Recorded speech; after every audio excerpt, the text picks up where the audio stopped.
আগামী 19, 20 এবং 21 ওই দিন আমাদের মিলন মেলা হবে এবং আমাদের নেত্রী বেগম খালেদা জিয়ার জন্য আমরা দোয়া চাইব আল্লাহর কাছে।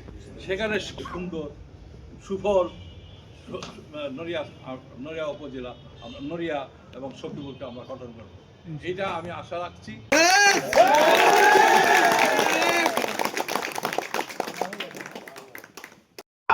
আমাদের প্রত্যেককে ভাবতে হবে, আমরা প্রত্যেকটি ব্যক্তি শফিকুর রহমান কিরণ এই চিন্তা করে যদি আমরা প্রতিটি মানুষের দ্বারা দ্বারা যাই, আমরা এমন কোনো কর্ম করি নাই, এমন কোনো অত্যাচার করি নাই। এদেশের মানুষের কাছে আমরা পরীক্ষিত সৈনিক, আমরা একজন সমাজসেবী হিসেবে পরিচিত। আমরা যাই কিছু করি রাজনীতিতে আমরা স্বেচ্ছাশ্রম দেই, তার বিনিময়ে আমরা গ্রহণ করি না। আমাদের দাবি নড়িয়াবাসীর প্রতি আছে, আমরা যদি যাই অবশ্যই তারা আমাদের বিরোধ দিতে পারবে না।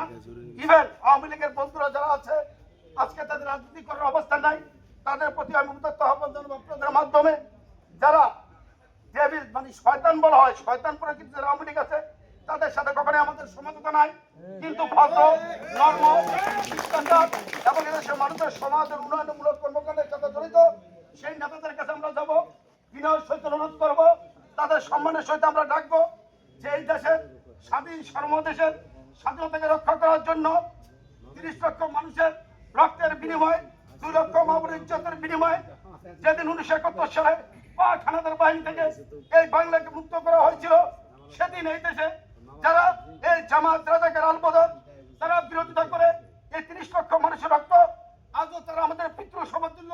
মাটির দিকে তাকিয়ে দেখেন, সেখান থেকে কান্নার সংবাদ পাবেন, বাতাসের দিকে তাকিয়ে কান পাতে দেখেন, ইতালির মাধ্যমে সংবাদ আসবে, হে আমার বাঙালি সন্তানরা, তোমরা এই দেশের বাংলাদেশ স্বাধীনতা চাইনি, সেই স্বাধীনতা বিরোধী শক্তিকে তোমরা একটি ভোট প্রদান করিও না।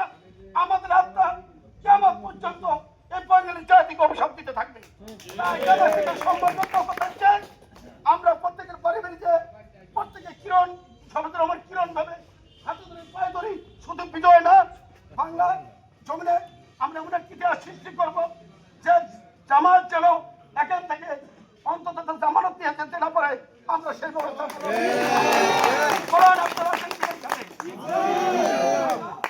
আমরা সবাই ভাই ভাই, আমরা সবাই ভাই ভাই, 12 তারিখ সারা দিন ধানের শীষে ভোট দিন, 12 তারিখ সারা দিন সবাই চাকান। কালকে দেখি আমরা